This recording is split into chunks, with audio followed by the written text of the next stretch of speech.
اسماعیل ہانیہ صاحب کی موت کی، ان کی شہادت کی ڈیٹیلز اب سامنے آنا شروع ہو گئی ہیں اور ہم آپ کے سامنے رکھنا چاہتے ہیں۔ ایران کے نشاط نامی گیسٹ ہاؤس ہے جو بڑا ایک سیکیورٹی کمپاؤنڈ تھا، وہاں پہ ان کے کمرے کے اندر ایک اسمال بام بلاسٹ کے ذریعے ان کو شہید کیا گیا تھا، اور اپیرنٹلی آج سے 2 مہینے پہلے جو بام تھا وہ موو کر دیا گیا تھا وہاں پہ، اور پھر جس دن ان کے وہاں پہ اسٹے کرنا تھا وہ ہوٹل میں پہنچ گئے تھے اپنے، تو بام رکھ کے پھاڑ کے ان کو مار دیا گیا تھا۔ یہ سب کچھ رپورٹ کیا نیو یارک ٹائمز نے، اور اس آرٹیکل کے اندر نیو یارک ٹائمز نے یہ بھی کہا کہ یہ سب کچھ اسرائیل نے کیا تھا۔ انٹرسٹنگلی انف جو ساری باتیں تھیں جو ایران سے آ رہی تھیں، جو حماس کی طرف سے آتی وہ سچ ثابت ہوتی جا رہی ہیں۔ اسرائیل بے شک ان کو تسلیم کرے نہ کرے، لیکن independent journalism new York Times کے اندر اور کئی اور اخباروں میں امریکہ میں یہ چیز رپورٹ ہو گئی ہے۔ تو اسرائیل نے ورچولی ایک سگنل آف وار کیا ہے کہ ایک ساورن کنٹری کے اندر جا کے انہوں نے یہ بام بلاسٹ کیا۔ ہم نے کہا یہ نیوز آپ سے ضرور شیئر کریں، بیکاز اس وقت لوکل نیوز سے زیادہ گلوبل نیوز پہ نظر رکھنا ضروری ہے، کہ جو دنیا جو ہے وہ آہستہ آہستہ ورلڈ وار 3 کی طرف جاتے ہوئے بہت سپیڈ سے نظر آ رہی ہے۔ ایران نے کہا کہ اس کی جوابی کارروائی ہوگی ہی ہوگی، آپ بالکل بھول جائیے کہ یہ نہیں ہوگی، لیکن انٹرسٹنگلی انف اس کے اندر جارڈن نے کہا ہے کہ جو بھی میسائلز ہمارے ایئر اسپیس سے گزریں گی اسرائیل کی طرف تو ان کو ہم شوٹ ڈاؤن کر دیں گے۔ اب اس سے آپ کو نظر آ جاتا ہے کہ جو امت کا مسئلہ ہے وہ کتنا گہرا ہے، کہ جو حکمران ہیں وہ کسی اور بین کے پیچھے ناچ رہے ہیں، اور جو عوام ہے وہ حق اور سچ پہ کھڑی ہوئی ہے، اور انفارچونیٹلی یہ پوری کی پوری امت میں المیہ ہے۔ پاکستان کی طرف سے ایک اور رد عمل آیا ہے اسماعیل ہانیہ کی طرف سے کہ نیشنل ڈے آف مورننگ منایا جائے گا جس دن وہ شہید ہوئے ہیں۔ دعا تو یہ تھی کہ پارلیمنٹ ہاؤس میں ان کے لیے دعا کی جائے، جس طرح ایک ڈکٹیٹر جس نے ملک کو تباہ کیا مشرف صاحب، ان کے لیے دعا کی درخواست کی گئی تھی۔ تو میری ریکویسٹ ہوگی کہ ہمارے جتنے پارلیمنٹس ہیں وہ اسماعیل ہانیہ کے لیے دعا کریں۔ ساتھ ہی ساتھ میں ایک بات کرنا چاہوں گا تاکہ جتنے ہمارے دوست کنفیوز ہو جاتے ہیں اس معاملے میں ان کو کلیئرٹی مل جائے۔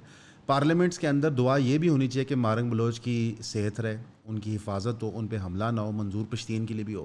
ایک چیز کے بارے میں آواز اٹھانے کا یہ مطلب نہیں کہ باقی چیزیں بے معنی ہو جاتی ہیں، یہ میوچولی ایکسکلوسیو نہیں ہے۔ آپ کو آج کے جدید انٹلیکچوئلز بتاتے ہیں کہ چیزیں میوچولی ایکسکلوسیو ہے کہ نہیں ہیں۔ آپ پارا چنار کے لیے بھی آواز اٹھائیں، آپ بلوچستان کے لیے بھی آواز اٹھائیں، آپ فلسطین کے لیے بھی آواز اٹھائیں، یہ سب کچھ اکٹھے ہو سکتا ہے۔ اور جو بھی بندہ ہمارے چینل کی 5 ویڈیوز دیکھ چکا ہے تو اس کو یقین آ جائے گا کہ یہ بات سچ ہے۔ افسوس ہوتا ہے جب لوگ اس طرح کا رسپانس دیتے ہیں، جی آپ پارا چنار پہ نہیں بات کرتے، ادھر بات نہیں، میرے بھائی پارا چنار پہ سوشل میڈیا پہ ویڈیوز شروع میں ہم نے ہی بنائی تھیں، جب انیشلی 6 مہینے پہلے وہاں پہ فسادات شروع ہوئے تھے، اور ہم لگاتار بناتے رہتے ہیں۔ لیکن اس کا یہ مطلب نہیں ہے کہ جو سینٹرل ایشو ہے اس وقت امت کے اندر، جہاں پہ پوری کی پوری 2 بلین کی پاپولیشن افیکٹ ہو رہی ہے، اس کے بارے میں بات نہ کی جائے۔ یہ جو ہم بات کرتے ہیں کہ 2 بلین کی پاپولیشن افیکٹ ہو رہی ہے، اس کو ہم کو سمجھاتے ہیں۔ Syria, Lebanon, Jordan, Saudi Arabia, Qatar, Kuwait, Oman, you a E, Iran, Afghanistan, Pakistan, Jordan, یہ کو میں نے آپ کو بھی بیٹھے بیٹھے 12 ممالک گنوا دیے مڈل ایسٹ میں، جن کے اندر کروڑوں لوگ اور پاکستان رہائش پذیر ہیں، جن کی زندگیاں داؤ پہ لگی ہوئی ہیں اسرائیل کے ایڈونچرزم کو۔ تو میرے بھائی اگر آپ کو لگتا ہے کہ اتنا بڑا ایشو نہیں ہے تو تھوڑا سا اپنے عقل کے پردے کھولیں۔ دوسری خبر پہ آتے ہیں، لوکل نیوز ہے۔ خواجہ آصف صاحب نے انٹرویو دیا ہے جس میں انہوں نے کہا کہ جنرل فیض نے ہمیں 2019 کے اندر ہی آفر کر دی تھی پنجاب حکومت۔ یہ انہوں نے پہلے بھی انٹرویو میں کہا تھا، لیکن اب دوبارہ انٹرویو میں انہوں نے یہ فیکٹ ریٹریٹ کیا ہے، اور انہوں نے کہا ہے کہ جیسی عمران خان صاحب کی گورنمنٹ بنی تھی 6-8 مہینے بعد، تو ہماری مذاکرات شروع ہو گئی تھی اسٹیبلشمنٹ کے ساتھ کہ آپ پنجاب میں اور سینٹرل میں حکومت لے لیں۔ وہ انفارچونیٹلی لے نہیں سکے، کیونکہ جیسے ہی ان کو پیشکش ہوئی حکومت کی تو پھر کرونا آ گیا۔ کرونا کے دوران کون حکومت لینا چاہے گا، پوری دنیا ایک عالمی شٹ ڈاؤن میں تھی۔ خان صاحب کے اس دوران پی ٹی آئی کے کریڈٹ کو کہنا چاہیے کہ انہوں نے جو اسمارٹ لاک ڈاؤنس کیے تھے وہ افیکٹیو تھے، اور بعد میں دنیا نے اس کی تصدیق بھی کی۔ اس کے بعد ہمارے ملک میں جب کرونا کا ویو نکلی تو پھر ایک کرونا ویکسین کی ویو چلی تھی، اس کے دوران بھی کوئی حکومت لینا چاہتا، اور اسی ٹائم آپ کو یاد ہوگا کہ پلیگ بھی آیا تھا ساؤتھ پنجاب اور ناردرن سندھ کے اندر، جس نے فصلوں کو کافی ڈیمیج کیا تھا۔ تو ایک کمزور اکانومی، ایک کمزور ہیلتھ کیئر سسٹم کو کوئی گرفت میں لینا نہیں چاہ رہا تھا، لیکن پھر اس کے بعد جو آپ کے سامنے ہوا سو ہوا۔ انٹرسٹنگ انف خواجہ آصف نے یہ بات کی ہے، اس سے جو چیز ہمیں سمجھ آتی ہے وہ یہ ہے کہ جو بھی بندہ حکومت میں آتا ہے اس کے خلاف سازشیں اسٹیبلشمنٹ فوراً شروع کر دیتی ہے۔ اس سے جو وہ تاثر ہے جو لوگ نہیں ماننے کو تیار کہ اسٹیبلشمنٹ میں بھی دراڑ ہوتے ہیں، گروپس ہوتے ہیں۔ اب جو عاصم منیر صاحب کا گروپ ہے جو اب چیف آف آرمی اسٹاف ہیں، وہ پذیرائی لے کے آ گیا۔ آپ نے ہر جگہ انتظامیہ میں چینج دیکھا ہے اسٹیبلشمنٹ کے اندر، آپ نے دیکھا کہ ججز ان کی فیور میں آ رہے ہیں، جو کور کمانڈرز ہیں ان کی مرضی سے لگ رہے ہیں، سو آن اینڈ سو فورتھ۔ اگر آرمی اپنے رول کو ریسٹرکٹیڈ ہو تو اس چیز میں کوئی دقت نہیں ہے، جو چیف آتا ہے وہ اپنی عقل کے مطابق آرمی کو ڈائریکٹ کرتا ہے، and he should do so. لیکن کیونکہ آرمی انٹرفیئر کرتی ہے پالیٹکس کے اندر، تو جب بھی ایک چینج ہوتا ہے آرمی کی اسٹیبلشمنٹ میں تو پھر ایک رجیم چینج عموماً ہو جاتا ہے۔ باجوہ صاحب کو انہوں نے لگایا تو باجوہ صاحب نے نون لیگ کی ہی کایا پلٹ دی.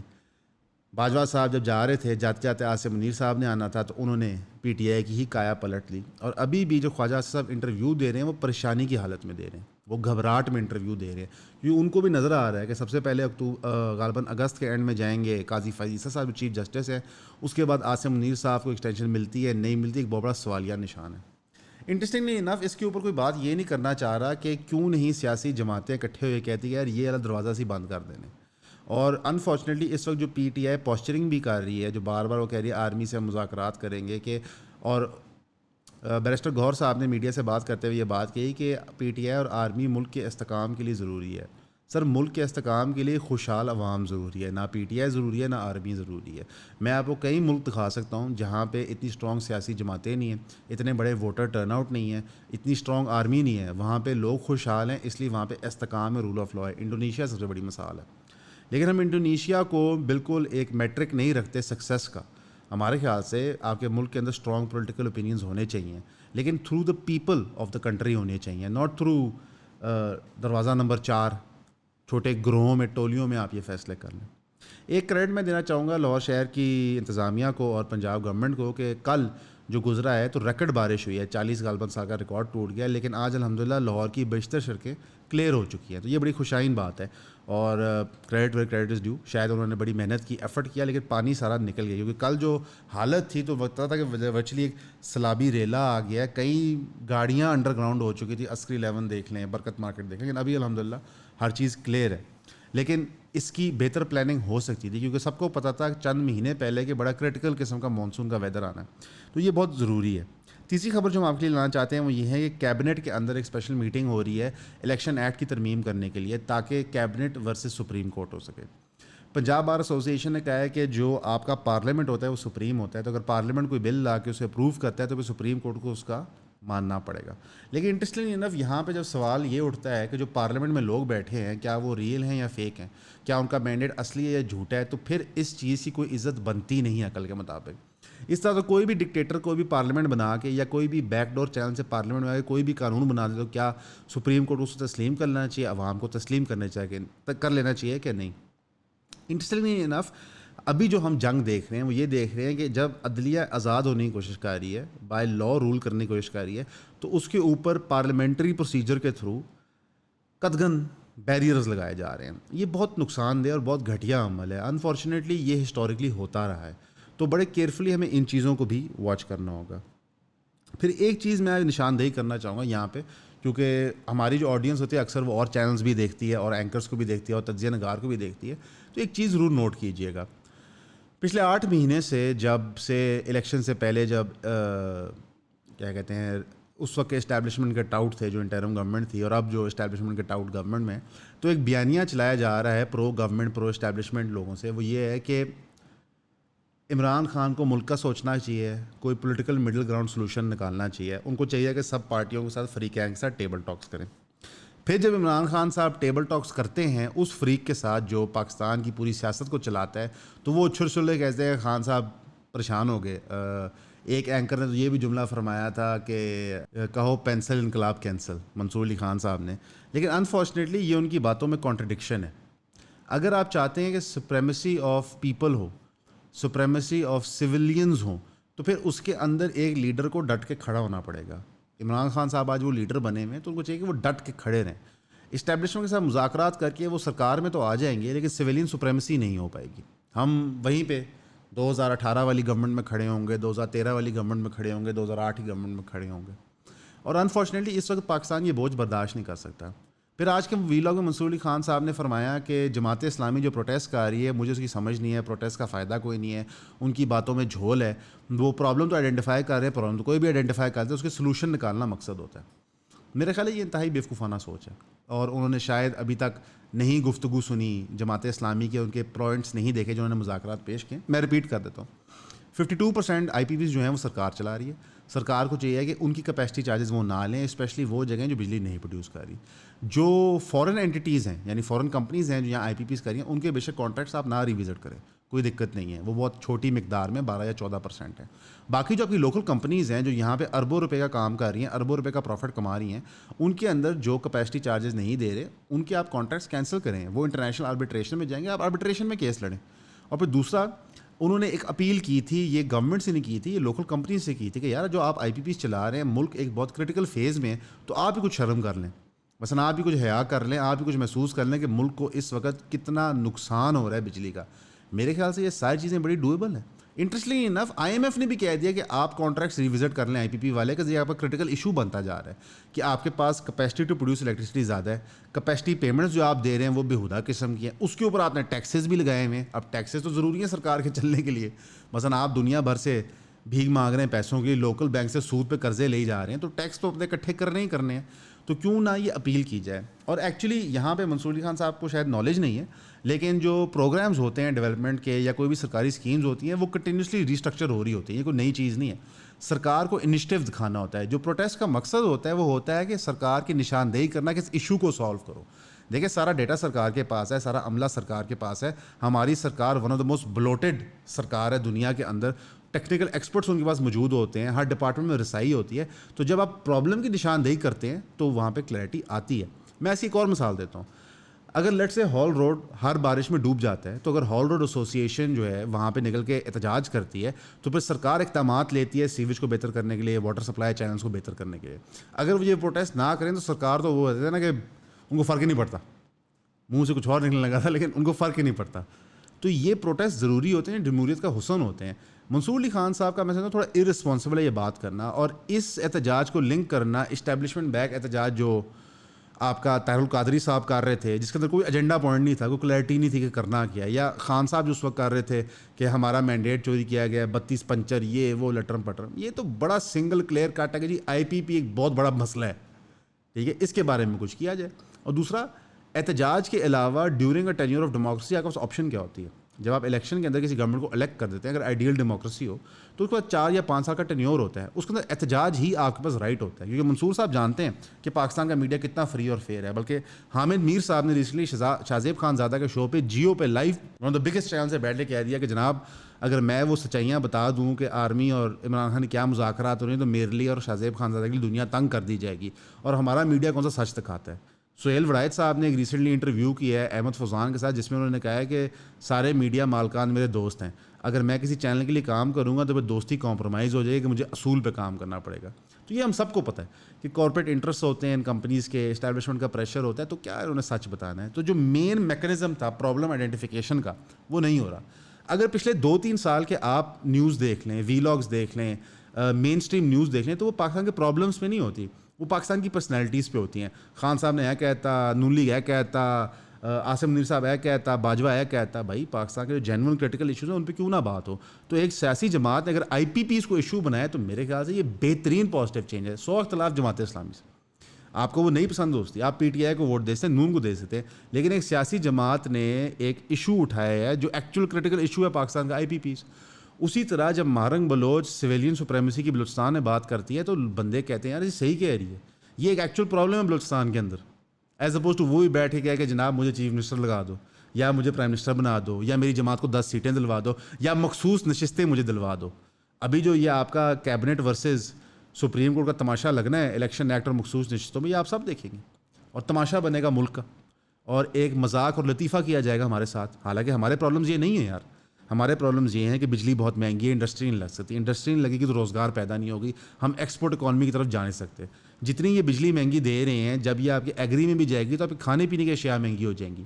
ابھی اس وقت پنجاب گورنمنٹ نے نیا اضافی ٹیکس لگا دیا ہے سیمنٹ کے اوپر. اس وقت کنسٹرکشن ایٹ آل ٹائم لو ہے, سیمنٹ پروڈکشن لو ہو رہی ہے, ڈیمانڈ کوئی نہیں ہے مارکیٹ میں, اس پہ آپ اضافی ٹیکس لگا دیں تو سیمنٹ کی بوری اور مہنگی ہو جائے گی.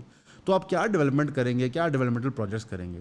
یہی ہوتا ہے جب آپ کے پاس عوام کا مینڈیٹ نہ ہو اور آپ کو آئی ایم ایف کے جا کے بھیک مانگنی پڑے. اچھا مزے کی بات, ہم یہ بار بار بات کرتے ہیں اور بار بار کرتے رہیں گے, آئی ایم ایف تو چیز ہی کوئی نہیں ہے. جو اس سرکار نے لوکل بینک سے لون لے لیے, آپ کے چھکے چھوٹ جائیں گے. اس وقت میں اور آپ آئی ایم ایف گروی نہیں ہے, ہم میزان بینک کے گروی ہیں, ایم سی بی کے گروی ہیں, حبیب بینک کی گروی ہیں, البرکہ بینک کی گروی ہیں, دبئی اسلامک بینک کی گروی ہیں, کیونکہ سرکار نے تو ان کو پیسے دینے ہیں, میجورٹی پیسے تو ان لوگوں سے وہ لے رہے ہوتے ہیں. اس میں بینک کا قصور نہیں ہے, ہماری سرکار جو ہے وہ بیوقوف ہے. مثلا ابھی پی آئی اے کی جو یہ لطیفہ ہونے لگا ہے آپ کے ساتھ, اس کی پرائیویٹائزیشن کا, اللہ ہمیں اس سے بچائے, کہ ایک چیز جو 100 روپے کی ہے اس کو 5 یا 10 روپیہ کر کے سب کو بیچ دے گا, بانٹ جائے گا, بندر بانٹ ہوگی. بھائی آپ میں سے کوئی بھی جا کے پڑھ لے کہ ایم سی بی جو پاکستان کا ایک بہت بڑا بینک ہے وہ منشا صاحب کے کنٹرول میں کیسے آیا تھا, آپ اسے پڑھ لیں جا کے. یہ بیسک گوگل سرچ کریں گے آپ کو مل جائے گا, کس دور میں ہوا, کس ریٹ پہ اور کس طرح ہوا, آپ کے چھکے چھوٹ جائیں گے. ایسے ہی ہوتا ہے یار. لارج کارپوریشن جو سرکار چلا رہی تھی ان کو فار پینیز بیچ دیا جاتا ہے اپنے دوستوں کو, عزیزوں کو, وہ چاہے آپ قطر میں عزیز ہوں, چاہے یو اے ای میں عزیز ہوں, چاہے لوکل عزیز ہوں, اور ان کو کہتے ہیں انجوائے کرو. تو یہ کرٹیکل ایشو ہے. اور آئی پی پیز کا یہی مسئلہ ہے کہ سرکار ہر دفعہ اپنے دوستوں کو خود اکوموڈیٹ کرتی تھی, ہر بندہ آ کے آئی پی پی لگا کے ملک کو ٹھوک جاتا تھا. تو میرے خیال ہے منصور صاحب کی ارسپانسبل اسٹیٹمنٹ ہے, حالانکہ میں ان کو بڑا اچھا جرنلسٹ سمجھتا ہوں, بڑا فیئر سمجھتا ہوں اور بڑا کرٹیکل سمجھتا ہوں, بلکہ جو ان کے انٹرویو ٹیکنگ سکلز ہیں میں اس کو ذاتی طور پہ بہت پسند کرتا ہوں. لیکن اس معاملے میں کہا ہے وہ تھوڑی کمزوری کر گئے. ہو سکتا ہے کہ ان کے پاس دن میں اتنا ٹائم نہ ہو کہ ساری خبریں فالو کر سکیں. پاکستان میں خبریں بھی تو اتنی ہوتی ہیں, کہانیاں بھی اتنی گھڑی جا رہی ہیں, تو شاید یہ ہو, لیکن میں کہا اس پہ نشاندہی ضروری ہے. بہت سارے لوگ ہم سے سوالات کر رہے ہوتے ہیں کہ جی ملک چھوڑ دیں, ملک میں رہیں, ملک میں کیا کریں. فائنینشیل مجبوریاں ہم آپ کی سب کی سمجھتے ہیں. جو افورڈ کر سکتے ہیں اس ملک میں رہ کے پروٹیسٹ کرنے کا, وہ پلیز رہے, بیکاز ایک علاقے کو ابینڈن کرنے سے اس علاقے کی پرابلم سالو نہیں ہوتی. جو حکمران ہوتا ہے وہ اور ظالم اور جابر ہو جاتا ہے. زمبابوے کے اندر سے جو میس ایکسڈس ہوا ہے پچھلے 20 سال میں, اس سے مگابے اور اس کی جو کرنٹ گورنمنٹ ہے اس کو کوئی فرق نہیں پڑا. انہوں نے جو ریمیننگ لوگوں میں اور ظلم اور بربریت شروع کر دیا. میں یہ نہیں کہتا کہ ہم سب پہ فرض ہے یہاں پہ رہ کے ملک کو ٹھیک کرنا, لیکن جو لوگ افورڈ کر سکتے ہیں وہ تو رہیں. میں بہت سارے امیر لوگوں کو جانتا ہوں, بڑی بڑی کمپنیاں چلاتے ہیں, جو افورڈ کر سکتے ہیں پاکستان میں رہنا. پر یہ جو نیکسٹ کولا والے کے ساتھ ہے اس کے بعد انہوں نے کہا یار سر یار بس ہو گیا, بس اسی باہر جا رہے ہیں, پیسے موو کر رہے ہیں لیگلی, باہر سٹیزن شپس لے رہے ہیں. تو میرا خیال ہے کہ آپ حیران نہ ہوئیے گا کہ بہت سارے لوگ اپنا سرمایہ لے کے ملک سے نکل جائیں. تو یہ ہماری ریکویسٹ ہوگی اور اپیل ہوگی. ہماری ایک اور اپیل ہوگی عاصم منیر صاحب کو, شہباز شریف صاحب کو, کہ پلیز یہ اسرائیل معاملے پہ غور کریں. آپ کو نہیں سمجھ آ رہی مڈل ایسٹ میں کیا ہو رہا ہے, آپ کو نہیں سمجھ آ رہی, آپ پھر ہسٹری کی غلط سائڈ پہ آ رہے ہیں. امریکہ کی غلامی کر کے آپ بہت بڑی مسٹیک کریں گے. یہ معاملہ نہیں سنبھلے گا. یہ افغانستان سے بڑا معاملہ ہے, ہم آپ کو بتا رہے ہیں. جو اس وقت انیکسیشن اور ڈسٹریبیوشن غازہ کی ہو رہی ہے, ہائیسٹ بڈر کو مال جا رہا ہے, جو پوری مسلم امت کی ریاستیں منہ دوسری طرف کر کے بیٹھی ہوئی ہیں. سر آپ نہیں سمجھ رہے. یہ ایسی آگ میں آپ کو ورلڈ سپر پاورز دکھیل دیں گے کہ یار اس میں سے نکلنا مشکل ہو جائے گا. آپ کے لیے دنیا تنگ کر دی جائے گی. ہم نہیں چاہتے ایسا ہو. ہم چاہتے ہیں ہماری آرمی, ہماری حکومت, ہمارے لوگ پھلے پھولیں, امت پھلے پھولے. اس وقت یونیپولر ورلڈ نہیں ہے, ایک سپر پاور نہیں ہے, کئی سپر پاورز ہیں. آپ کے پاس بہترین ٹائم ہے کانٹریکٹس ری نیگوشیٹ کرنے کا. تو ویسٹ کو مت دیکھیں, ایسٹ کو دیکھنا شروع کریں. اگلا دنیا کا جو گلوبل رائز ہے وہ ایسٹ سے ہے. تو کیوں نہ ہم بھی عقل کا استعمال کریں, اسٹریٹجک پلاننگ کا استعمال کریں, نہ کہ چند ڈالرز کے لیے ملک کو, ملک کے لوگوں کو اور امت کو غلام بنا دیں. شکریہ. کوئی بھی اگر آپ کے بولنے کا حق دبائے تو آپ نے نہیں دبنا. یوٹیوب سے آخری مذاکرات کر کے حتمی طور پر انہوں نے فیصلہ کر لیا کہ ہمارا جو مین چینل ہے وہ ڈی مونیٹائز ہی رہے گا.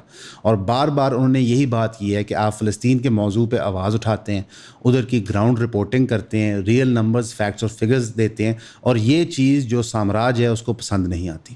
اب اس صورتحال کے اندر نہ ہم ہٹیں گے, نہ ہم پریشان ہوں گے, نہ ہم گھبرائیں گے, کیونکہ آپ سب ہمارے ساتھ ہیں. ہم آپ کو 3 ایکشن پلان دیں گے اور آپ نے ان کو انشاءاللہ تعالیٰ فالو کرنا ہے. سب سے پہلا, آپ ہمیں سپورٹ کر سکتے ہیں ہمارے کورسز خرید کے. دوسرے نمبر پہ آپ 3,000 روپے کی سبسکرپشن خرید سکتے ہیں جو ہماری کاز کو سپورٹ کرتی ہے, اور اس 3,000 روپے کی سبسکرپشن کے عوض آپ کو جتنا بھی ہم کانٹینٹ نیا فلسطین کا شوٹ کریں گے وہ ایکسکلوسیولی ملے گا, جو یوٹیوب پہ ہم ہوسٹ نہیں کریں گے, وہ پیڈ وال کے پیچھے ہوگا. تیسری چیز آپ جو کر سکتے ہیں کہ جو ہمارے ایگزسٹنگ چینلز اور بقیہ چینل ہے وہ یہاں پہ ڈسپلے ہو جائیں گے, حیدر ڈال دے گا ایڈٹ میں, آپ ان کو لائک کریں, سبسکرائب کریں, بیل آئیکن دبائیں اور ان کو شیئر کریں. کسی کو حق نہیں ہے, چاہے وہ جتنا مزید طاقتور ہو, کسی کی آواز دبائے.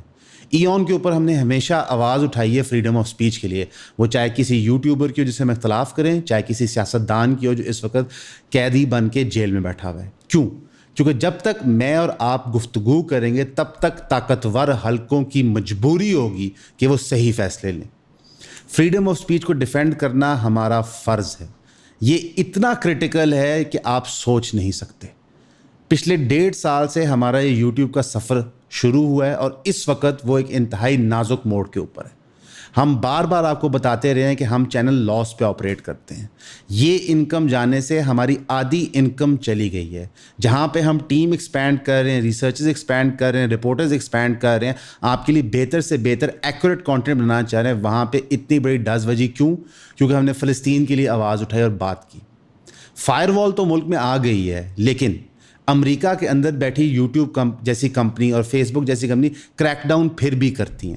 تو یعنی کہ یہ جو تاثر تھا آپ کو کہ شاید فریڈم آف اسپیچ باہر کے ملکوں میں ایگزسٹ کرتی ہے، ان کی بھی بے شمار ریڈ لائنز ہیں. اس ریڈ لائن کو توڑنے میں آپ ہماری مدد کیجیے. شکریہ.